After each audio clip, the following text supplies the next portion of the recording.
Hi, everyone, and thank you for tuning into episode 6 of the Real Heroes Don't Wear Capes podcast. I'm Stephanie Carter here with Crystal Sutherland and Michael Wiens from the HS Heroes team. Today, we're joined by special guest Bridget Watson-Favaro. Bridget, would you kindly introduce yourself? Sure. My name, as Stephanie already said, is Bridget Watson-Favaro. I'm a nurse practitioner and I specialize in medical cannabis. I own my own medical cannabis business, and I consult for other companies. And I work with a lot of complex patients and pediatric patients with all different medical conditions that require my services for authorizations for a cannabis prescription, as well as just general education on medical cannabis. Thank you. And I guess what most HS patients are interested is cannabis a good pain modulator? And could you maybe tell us a little more about that and why it's an effective one? Sure. Yeah. So one of the key things with cannabis is that, oftentimes people come to me with being on lots of different narcotics and saying, I've been put on these and I'm going up and up and up and they're not really working and I don't really know why or what else to take, and what's my next step for taking something, or how can I come off of these, because it's not just an easy process of just a slow titration, or my doctor saying they're no longer going to give me these, but I don't really know what to do, because there is always that need for them to continue, because there's always an addiction component to being on narcotics. Like, I myself have a chronic disease and was on high dose narcotics for years, and saying the exact same thing is they're not working, but I don't want to come off of them, because as soon as I miss a dose, it's like you have that withdrawal type symptoms. But knowing that they're not working, it's like I don't even want to go through that thought of days without taking them, when it's hours without taking them and I feel horrible. So the nice thing with cannabis is that you don't have that if you miss doses. You're not having the withdrawal, the sweats, the nausea, all of those terrible symptoms, and the pain modulation with people that suffer from different chronic diseases like MS and fibromyalgia and HS patients, is that we experience pain very differently than other people, in that we so pain is a stimuli that may, for a normal person, if you're walking down the street and someone bumps into you, you don't even notice it. Versus us, it's like, it could feel like someone has lit you on fire, or you may not even notice it right at the time, but hours later it's like, I can't even move this shoulder, what's wrong with it? And you can't even really correlate what it was from, but you're like, it's hurt, like it's so much, it's excruciating, what is it from? And it was literally just from a tiny little bump. And that's where cannabis coming in, we're seeing a big difference in how someone experiences pain, and it goes along the pain pathways. So the CB1 and CB2 pathways, there's a huge difference in how we can actually experience pain, and the difference in how we're actually modulating our pain. So there's this huge research study that's going on to show the big difference in how we're actually experiencing pain, and how we can actually kind of curtail that pain. So, we're seeing people when we're coming into the office and we're giving them, even if they're not on anything, or they're just taking over-the-counter medications, and they're, saying my pain's at an 8, and then they're coming back, 3 months later, and their pain's at a 3 after taking cannabis. So, a big, huge difference in how they're actually modulating that pain. So it's a big, big difference versus, narcotics, where they're still saying, I'm at an 8 or a 9 on an average daily basis, and they're coming back and they're saying, maybe a 7. But most days it's still, the average is still that 7 or 8, and, but I'm still taking them because I don't want to be without anything, because it just feels like, if I'm not, what's the difference? I don't know what would be any better. So, yeah. Do you ever use topicals for Yeah, so topicals are great. It's a really good introduction to cannabis. So someone that's really kind of leery of trying cannabis is great. And for someone with HS, it's really great. So if you just have like surface wounds, but actual fore wounds, it's amazing. I treat really bad wounds with with cannabis. So you'll see kind of a lot of cannabis will come in. This is what I was trying to find in my videos for you guys, is that cannabis can come in oils. So it comes in different forms like this. And my favorite way of using it for wounds is a 1-to-1. So that is equal parts, or very similar to equal parts, of THC and CBD. So you'll hear like a 10-10 ratio or a 12-12 ratio. And that's kind of the best way to put it for like actual wounds. And that will go like right in, and you can, if it's like big heavy duty wounds, it's like we'll soak that in like a ribbon gauze, or if they have different types of wounds, like we have like foams and stuff like that, we'll soak it right in that and put that right in. If it's just like topical, like you have an ache or a pain or something like that, I use it all the time on, like wrists and stuff like that. There's actual like pre-made topicals that you can use. Those I like to use with just like a THC, because that's better for like spasms and things like that. But for actual wounds, a 1-to-1 is like the go-to for me for that.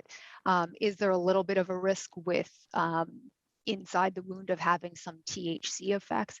Very slight, but not as much, and there's none with actual topicals. So topicals, you won't get that long-acting effect. You're going to get about 2 to 3 hours out of it. Inside of a wound, that's going to last a good day or so in there. So does cannabis have anti-inflammatory properties or antifungal? Yeah, so cannabis has antifungal, antibacterial, as well as anti-inflammatory. So there was just a big study that came out actually, and I think I just posted it on my LinkedIn about the study that just came out, that it's really high in anti-inflammatory properties. And actually they're just stating that it's one of the better things to start off with actually for acne. So we're talking, I think it's 85% of the population suffers from acne, right? It's minor to what, we're talking about, but, the alternative to, younger people wanting, Accutane and things like that, which we know has tons of side effects. So it's just a really good alternative for, acne and all the different types of acne. And we just are, it was just a really interesting study that came out saying, this is a great alternative for people that suffer from acne, rather than something that has like teratogenic effects and stuff like that we're giving to young females all the time and saying like, don't get pregnant. And then how many actually I listen to that, right? So yeah, and you have to sign like 2 forms saying if you're a female that you'll be on 2 different forms of birth control. Exactly. And yeah, it's a lot, especially for, a teenager or a preteen female. It's yeah, oh, exactly, right. And just even if you're of childbearing years, right? So and there's tons of them out there that are like, I can't take this anymore, and then it has all these mood effects to them as well, because it can cause like severe depression, suicidal ideations and stuff like that. And we know that cannabis actually can elevate your mood and can cause anti-anxiety properties and stuff. So it's like,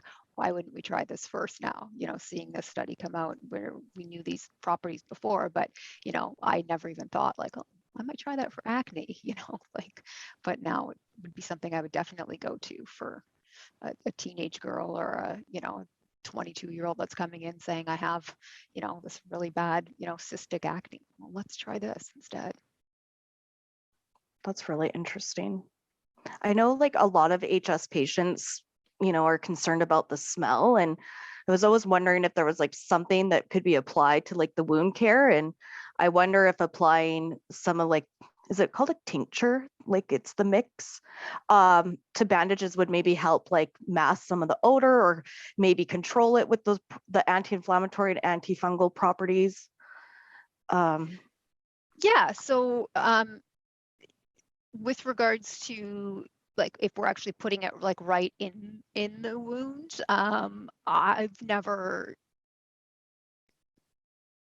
I would assume that it would bring down some of the smell, but Yeah, I honestly couldn't say so much. I know like you use, like it can be used with the charcoal dressings and things of that nature. And it can be used with like the ones that have like the silver in it. There's no adverse effects to using those. Like if those are what you're using of, but it's not gonna like change the properties of that or anything like that. So it's definitely safe to use with those, but for sure it has, we're definitely using it for those reasons, right? The antibacterial, antifungal purposes, as well as the healing properties. Dr. Vince Maida, who's really big in wound care, he's actually trying to get a specific brand that he's looking at making. He's a palliative doctor, but he's the one that kind of is the pioneer in wound care for cannabis. That is, with the stagnant wounds, was the one that kind of said like, wow, this actually has really good wound care properties. And my background being prior to cannabis was in wound care, just saying like, if this is going to work, like going to like homes and long-term care homes and things, saying like, well, if this is going to work, let's try it on, people that were on vac dressings for years, and we've actually gotten them off of vac dressings and healing wounds that were like stagnant for years, just by using cannabis. It's quite amazing to see. And yeah, I would harbor to say that, the vac dressings had more odor than switching over to this, because they're never sealed properly. They're on areas of like coccyx or on the back that you can't always get the person turned, and they're contracted and stuff like that. So yeah, I would say you're in a better position with this because they're healing much quicker. Yeah, because lots of people use like witch hazel or tea tree, and they do have fragrances which could be irritants. So, Yeah. this is a great option for that.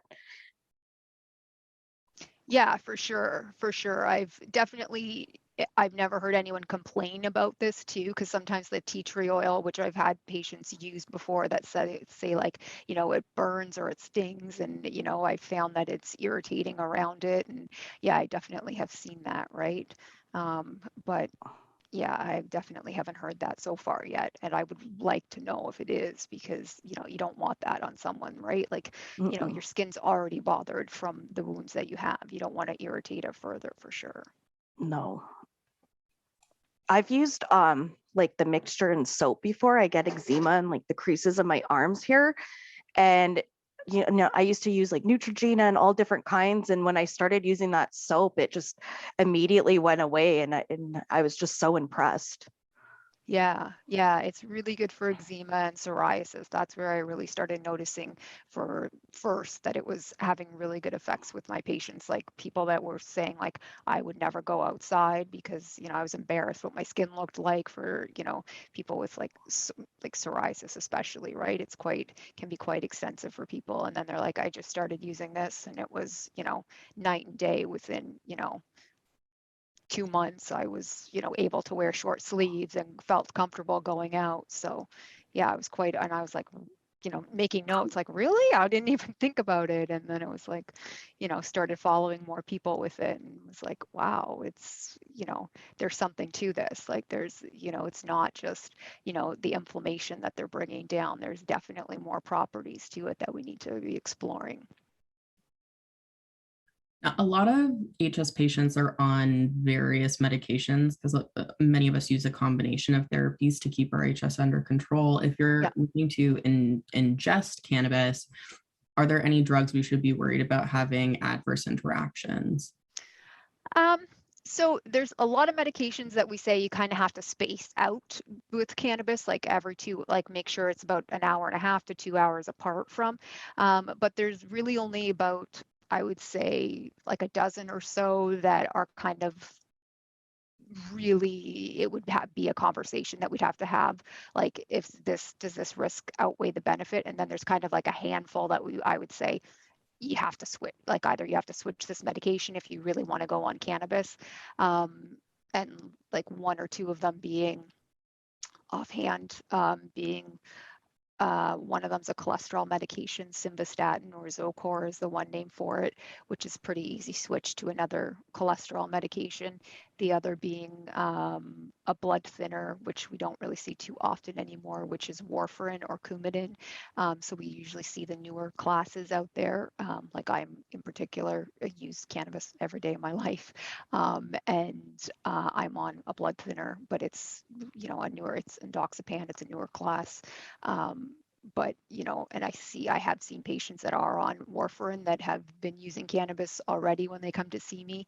And, you know, I just tell them, well, you need to go back and see your doctor if you want to continue to take this.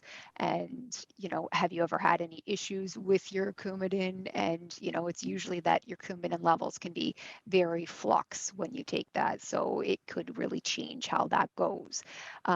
So it's a matter of just monitoring it more closely. And even with people that are on blood thinners, it's making sure that you do start, and as you initiate your therapy, you kind of monitor. If it's one that you can monitor, you kind of monitor, but it's just taking care of, you know, make sure if you fall, you have a bruise, you monitor your bruise, you know, that kind of a thing. If you hit your head, you follow your regular protocols and go to the hospital, that kind of a thing. But there's no real change to any of that. And then for men, there's a couple prostate medications like Rabiflow that is a no-go. So there's other medications out there that you can switch to as well. And those are kind of the main ones offhand that I can think of. My apologies, my voice seems to be going out on me here. Yeah, those are kind of the few offhand that I can think of, but there's not a lot. And every other medication really it's a theoretical risk, we always say, because a lot of these meds have not been actually assessed from a cannabis perspective. They're assessed from another medication that's in the States called Epidiolex. So when we say, okay, monitor closely or you know, a minor risk or those kind of things. So Epidiolex is a medication in the States that there's been a lot of research done on. So we just kind of take that research and apply it to medical cannabis. It is not the same as cannabis, as that it's a pharmaceutical. So not the same as Navalone in that it's very synthetic, but it's a little bit different in that we just kind of apply the same theory. But so I always tell people, you know, it's really up to you how you want to apply this. But for some of the ones that I say are no-goes, we just kind of say, like, really, I would be more comfortable if you changed it to a different medication, and then we can kind of explore cannabis again. You know, there are some cardiac risks when it comes to cannabis, in that, you know, it can cause you to have a higher or lower blood pressure if you're taking it, those kind of things. So, you know, I've always had a low blood pressure. I've never had any issues with taking cannabis. It's never like my blood pressure has gone like super high or super low or anything like that. It's just always stayed consistently low. But some people have had really, you know, they don't ever want to touch THC because they had really bad experiences when they were teenagers. And they said, like, oh, I had like this rapid heart rate. And, you know, that's usually a case of the strain that they've used. And they just felt really paranoid with it. So their heart rate felt like it was racing out of their chest and stuff like that. So that is common. It's not uncommon. And then we just usually explore the types of strains to avoid and the ones that would be more beneficial for them to use for the future, so that they don't have that feeling. And if they do, it's a matter of just kind of working through that rather than rushing to emergency thinking they're having a heart attack, because cannabis is always better, the symptoms are always better managed at home than in emerge, because you're going to get under the bright lights, you're going to get, you know, being hooked up to things, and you're going to just, it's going to exacerbate all of those symptoms rather than make them better. So it's a matter of just, you know, hydrating yourself and getting into like a nice calm environment, and maybe calling someone that you can have support with and things of that nature. So yeah. So is that, would that, sorry, would that be sort of sativa versus indica then? Yeah, so those are words that we used for years and years and years, and now we tend to try to steer away from those words so much, and we try to talk about like terpenes and get people to kind of look at those rather than sativa. So you'll see a lot of times if you actually order your medical cannabis online, a lot of places have kind of stopped labeling them that way, and they'll just list a whole bunch of terpenes. So you'll see like myrcene and linalool and limonene and those types of things. So you'll get a list of like the terpenes to look for like daytime. So like limonene and like a guaiol and different things like that would be good daytime, and alpha pinene would be good daytime ones, and then nighttime ones would be like carotene and myrcene and beta pinene, and those are all good nighttime ones. But yeah, previously sativa was like your daytime one. So like I always would tell people like sunny sativa, and then indica would be indicouch. Yeah, so indicouch. that would be your nighttime one.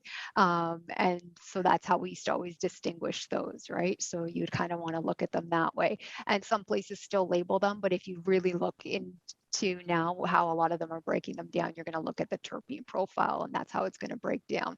If they still are labeling them like sativa and indica, that's how you can kind of look at them that way for sure. I know my roommate refers to them as drowsy and non-drowsy. Yeah, exactly.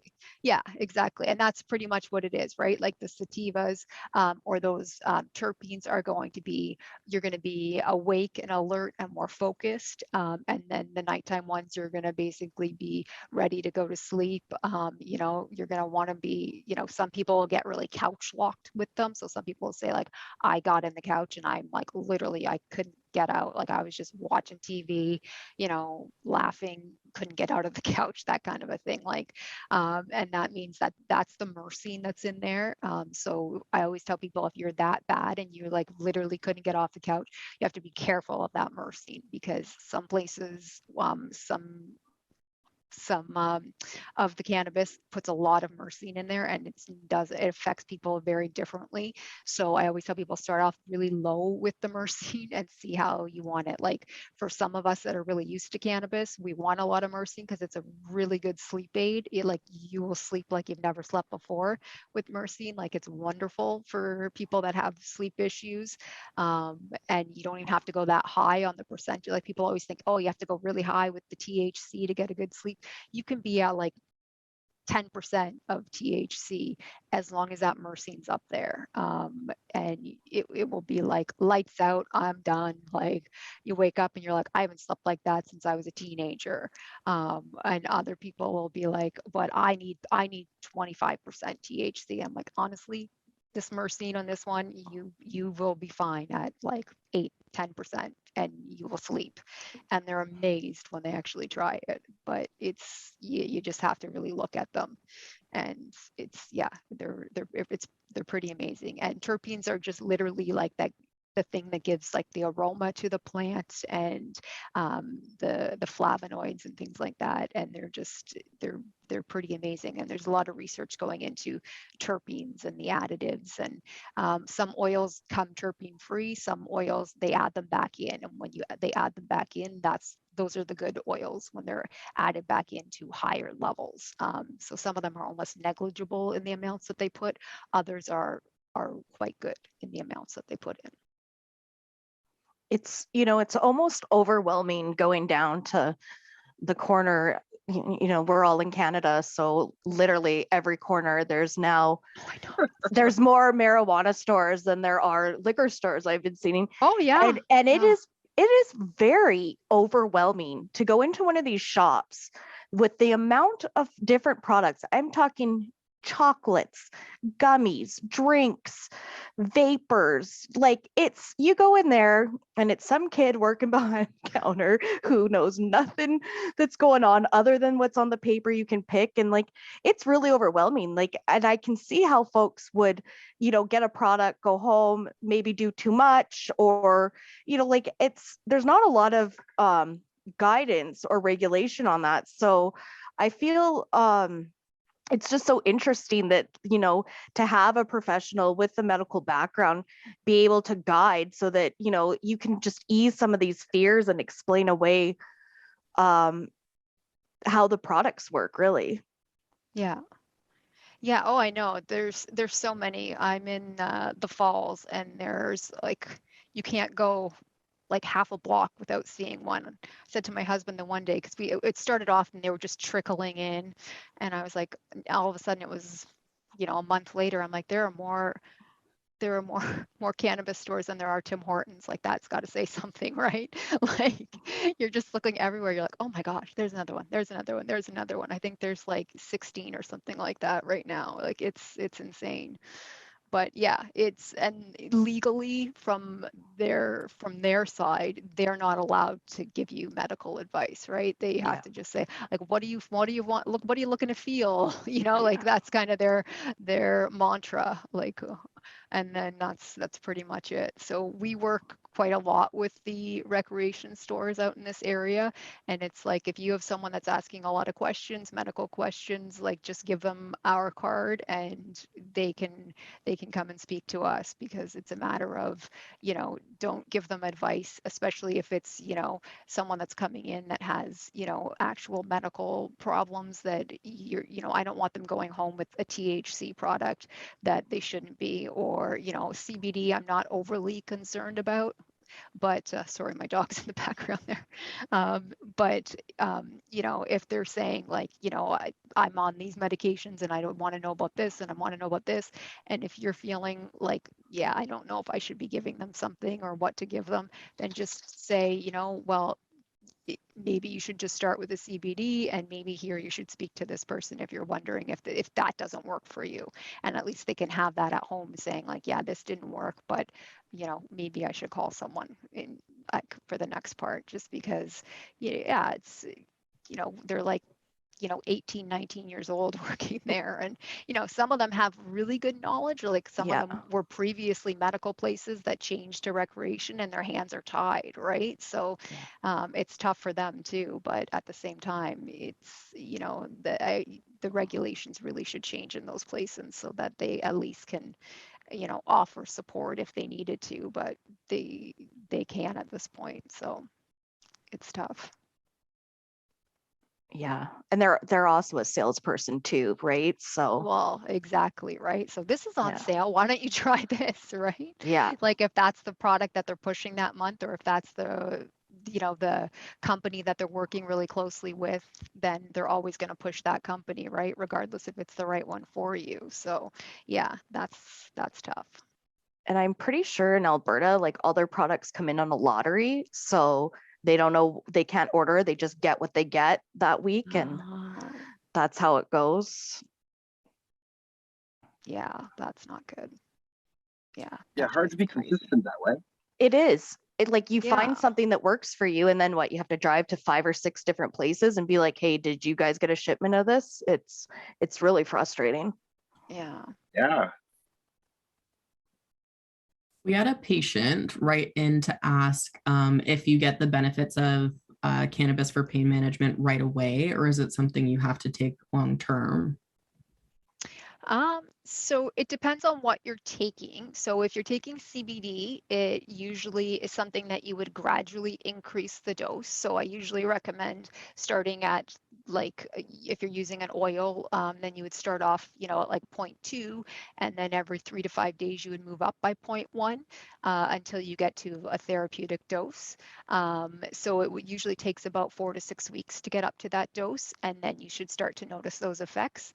And then it is something that I usually recommend that you take long term, because it's, you know, we have an endocannabinoid system, and our endocannabinoid system tends to be, if we have a chronic disease, tends to be at a deficiency.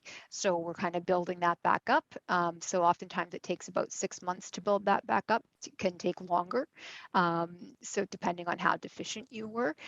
So it usually takes, I usually say, anywhere from 6 months to a year or so till you really start to feel back to where you should be.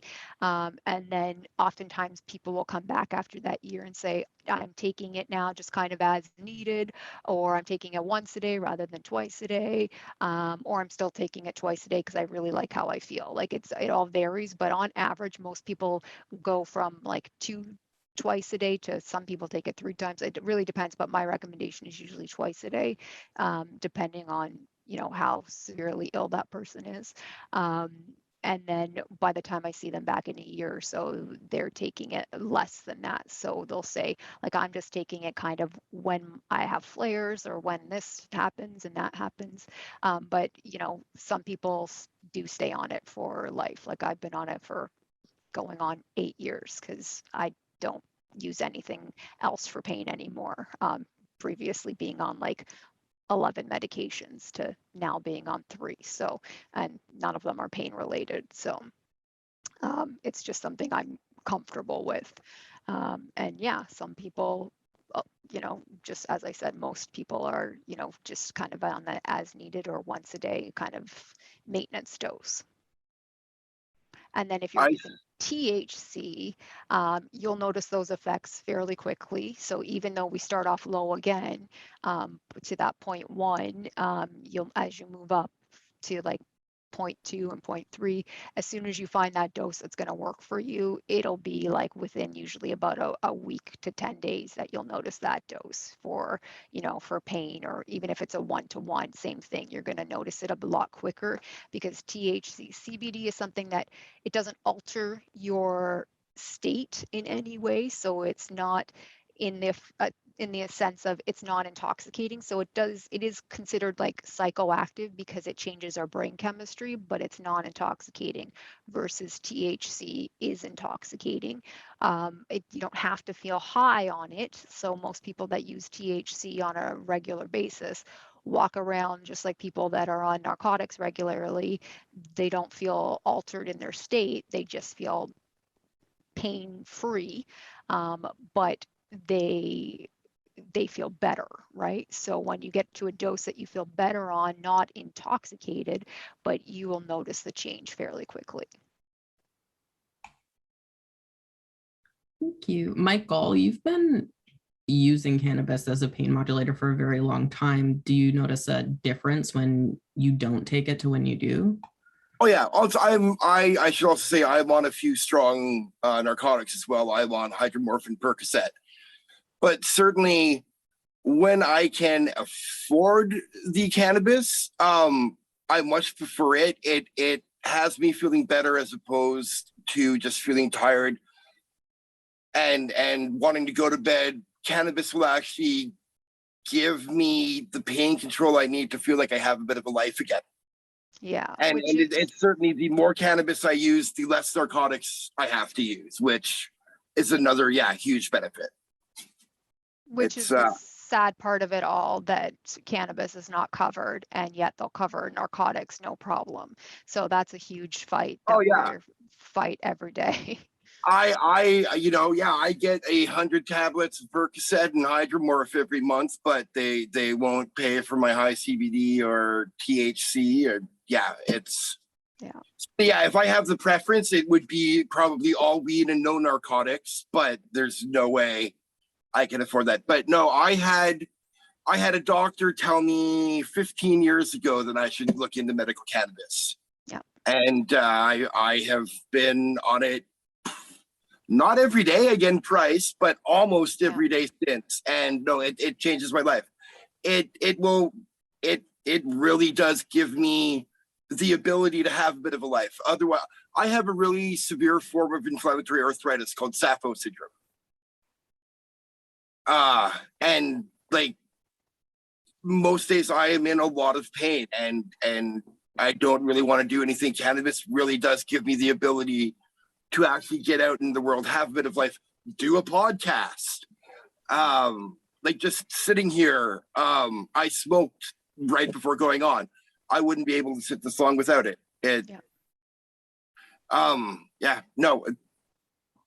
I enjoy it. No, thank you for sharing that. I appreciate that, because that is very common. You know, people will tell me that every day, you know, they would use more if they could afford it. And that's it's heartbreaking, because it's not something that's covered.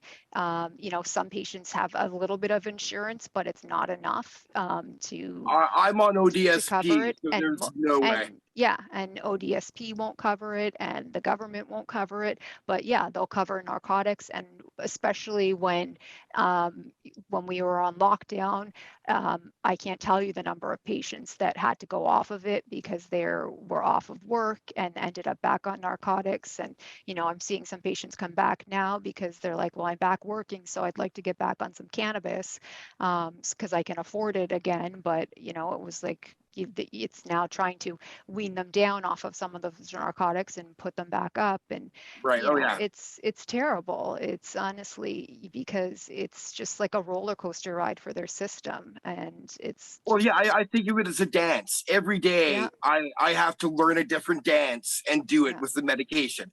And Yeah. it's kind of dependent on, how much pain I'm in, but also how much access I have to my desired medication. And it gets complicated and tiring.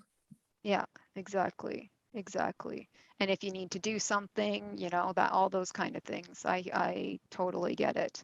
Yeah, it's definitely something. There's a whole community of practitioners and physicians that I work with that are, constantly lobbying the government to cover cannabis. It's a huge thing that we really feel is necessary, especially because we have an opioid epidemic out there that the government created, and we really need to address it in a better way. We've just had an insurance form come out the other day from one of the companies, and it was like,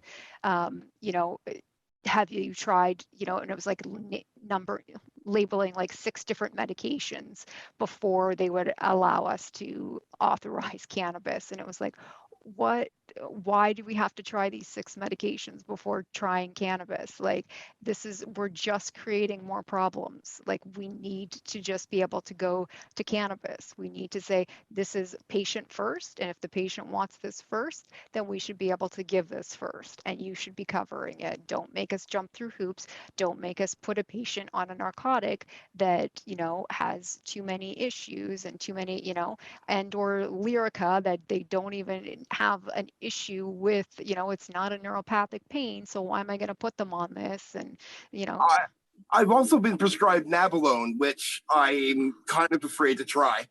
Don't take it. That made me so sick when I went off it. Oh, really? It's synthetic, right? Yeah, it's a synthetic cannabis, and I can't tell you how many patients have failed on Nabilone. It's just, there's usually more side effects than anything to it, and most patients will just say, or it didn't work, right? I didn't notice a difference, it didn't work, and then they try to come off of it, and they're just like, oh, this is not what I thought it was going to feel like, right? Versus cannabis, when when you don't take it, you're just like, oh, I just don't feel good because I was getting good effects from it, right? So I mean, that was my GP trying to be helpful when I say, I would prefer cannabis. And he understands, but it's like his hands are tied as much as mine. Yeah. They had a worldwide shortage of one of the products or for it too. And that's why I had to go off of it, because they couldn't get it anymore. So all of a sudden it was just cold turkey. And this was before marijuana was legal. So I waited a year to get into chronic pain, did all the tests and saw the psychiatrist and everything. And then they prescribed me that. And I was on it for a year doing really good. And then I went to get it filled, and the pharmacist said, sorry, we've had a worldwide shortage and neener. So, and I'm like, well, what am I supposed to do?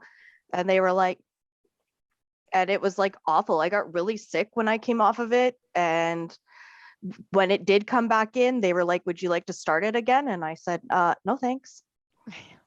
I think I might just return that to the drugstore.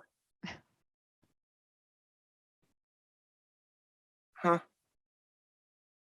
Yeah. So before marijuana was legal, and was medical cannabis ever covered at all, or has it always not been covered? No, it's never been covered. So medical has been around for just over 20 years now, but it's never been covered. unfortunately. That's a shame. Yeah. It's terrible. For years when I started, I went to a compassion club. That was the only place where I could get my weed. And yeah, it was subsidized. I was paying $5 or $6 a gram, a lot better than the corner dealer. But yeah, no, that's the closest I've ever come to having it covered. Can you get it covered in the States? I'm not sure. I was asking Bridget, No, Michael. I don't think so. Sure. No, it's very similar to what we have here in the States, aside from they have, a huge, even a bigger, you think we have a selection now, they have a huge selection down there. It's like insane. Yeah, I've seen like, I have a family member that competes for strains, and he goes to Vegas and stuff all the time. And it's like insane, the conferences and stuff they have down there. Oh yeah, it's crazy. For patients who are looking to get into using cannabis, could you maybe talk to us about what you do as a cannabis consultant and what maybe an appointment with you would look like?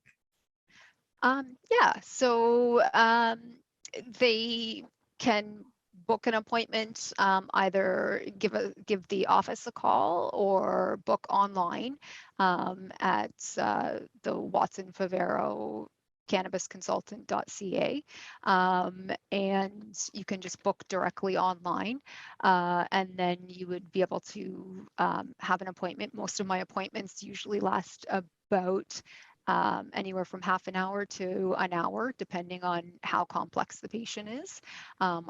The nice thing is that, I like to spend time with my patients, figure out what they're looking for, they just fill out an intake form, which asks for their medication. So I have all that ahead of time. So then I can go through to see if there's any, risk factors and stuff, and then we can discuss it during their appointment.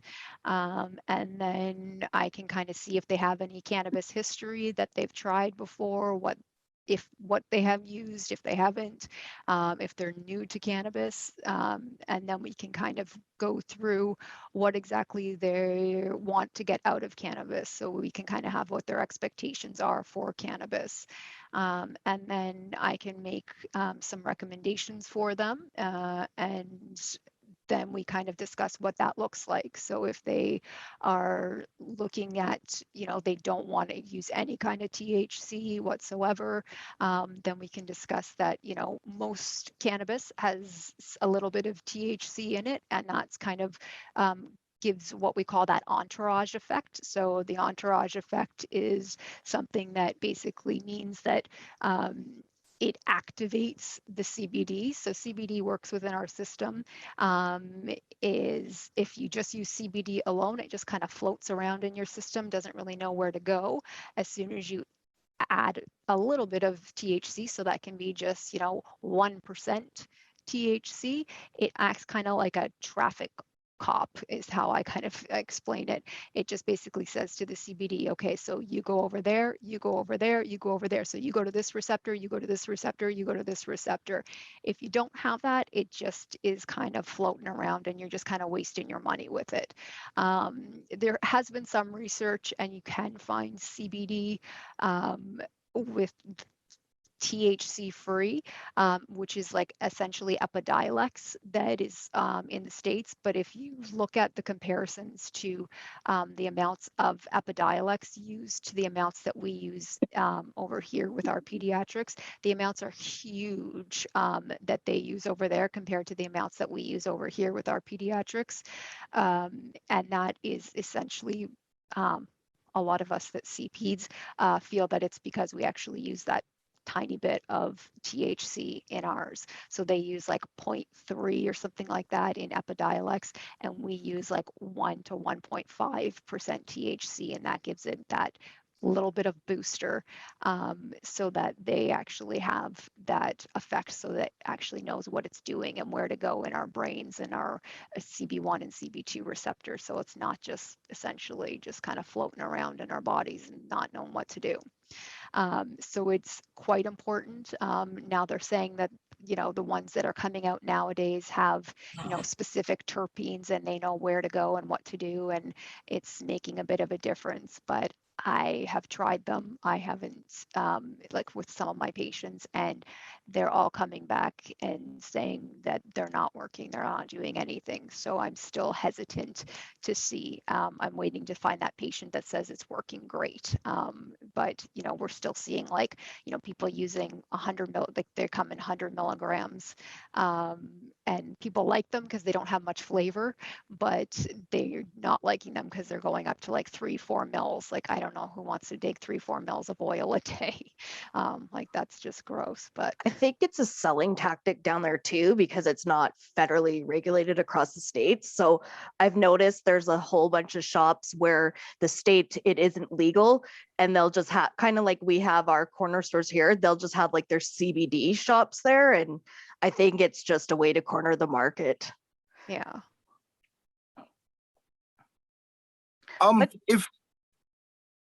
Sorry, go ahead. No, you go ahead. I was just going to ask one other question about the video. You mentioned full spectrum cannabis. Yes. And I was wondering if that is the same as what they used to call Rick Simpson oil. So we call our oils full spectrum oils here. So that's like an oil that kind of just what I was talking about, that has that little bit of THC in it, but it's not the same as, you know, a Rick Simpson oil or what's known as a FICO oil or a full extract cannabis oil. And like those are made with like a food grade grain alcohol. So those are different than our full extract oils. So our full extract oils are made with an oil base. So they are made with either like a coconut oil or an young coconut oil, MCT oil, sunflower oil, avocado oil, olive oil. And I think that's pretty much the only oils that they're made with. Grapeseed. Yeah, grapeseed is the other one. Thank you. So those are ours, but they tend to have that a little bit of THC and CBD in them, or a full THC, you know, whatever they are. But they're considered full extract because they do use the whole plant. So they're not pulling out just, you know, like a little bit.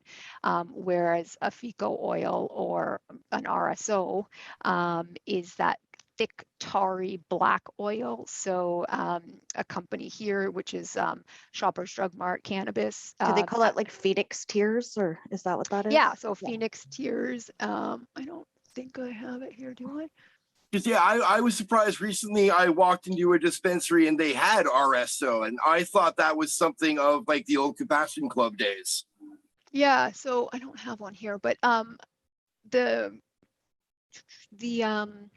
yeah, Shoppers Drug Mart just came out actually the last probably 3-4 months with they're calling it an RSO, which drives me crazy actually, because it should be called FICO, which is like we've been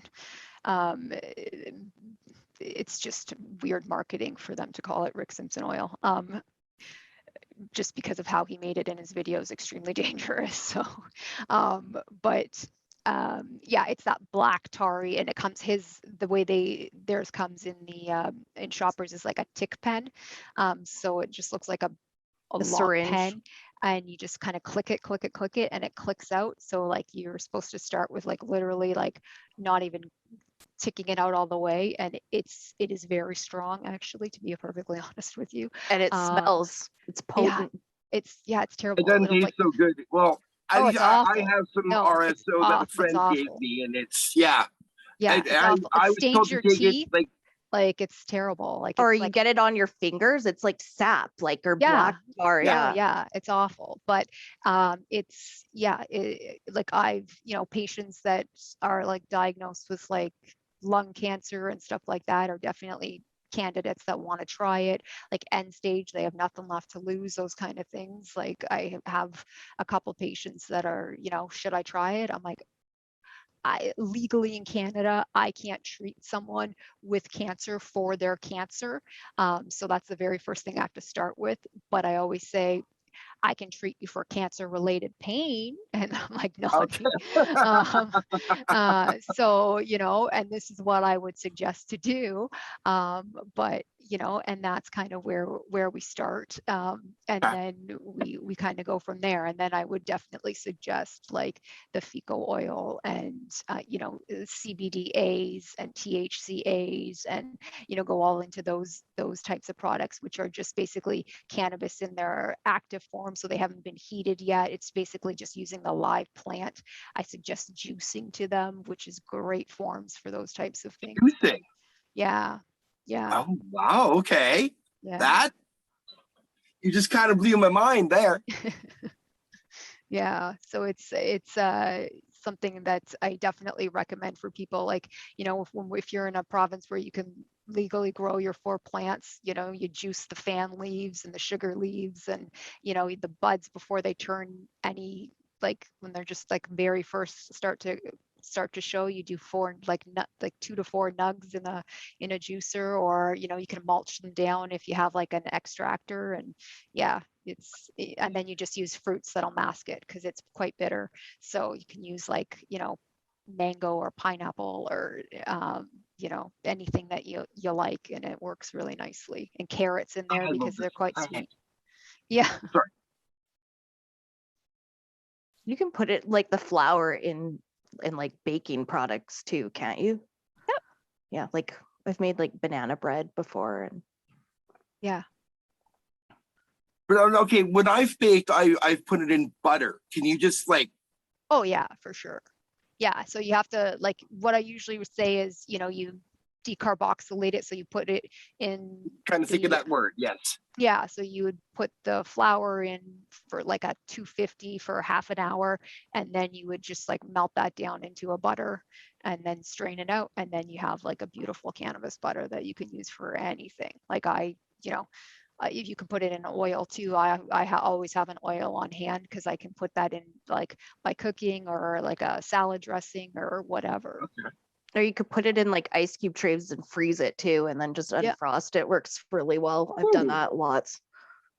There you go. And then you can just, section it off little, right? So. Oh, nice. Yeah. There you go.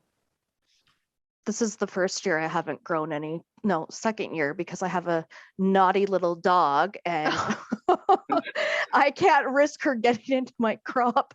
The last few years I've been able to do it, but yeah, not this year. So I'm sad because they're just such beautiful plants. Yeah. Yes, they are. Yes, mine are outside right now. Just I trying to have hope- 4 on the balcony, but they're my roommates, not mine. But I look daily and talk to them, and yeah. Yes. And I love how they like close their leaves at night. Like my mom used to be like so against it. And then when she saw how pretty my plants were, she was like, oh, I need a plant for my house. I'm like, well, just so you know, they tend to stink sometimes. Oh, If you want one, it has to live outside. yeah. Oh, yeah, for sure. I think maybe this is a good place to end our episode. Before we sign off, Bridget, do you have any parting words of wisdom or anything you'd like to say to HS patients who are listening or watching? I think it's just a matter of being open to something different. And if you have any questions or anything like that, just reach out. You can email me at what's my email? Bridget at Watson-Favaro Cannabis Consultant. And yeah, and I'm definitely open to having a conversation with you. If you have any further questions, by all means. I can talk all day about cannabis. It's one of my biggest passions. You can even ask my 7-year-old son. He always talks about mommy's medicine because I talk about it all the time. He helps me water my plants, and he knows that, you know, they're mommy's medicine, and that's how I hope our next generation grows up, not being afraid of this plant and being worried they're going to get in trouble for it, and just understanding it and understanding what the medicine is about. So by all means, please don't don't hesitate to reach out if you have any questions. And I think the HS population would benefit greatly from cannabis as a medicine in multiple different forms. And there's lots of different ways to consume it and consume it safely and start off very low and slow and, topically and, sublingually and sprays in multiple different ways. So there's a great discussion that we can have for sure. Yeah, thank you so much. And thank you everyone for joining us today. A very special thank you to you, Bridget, for sharing your immense knowledge on cannabis for pain. Please join us next month for another episode of the HS Heroes podcast. Until then, remember, real heroes don't wear capes.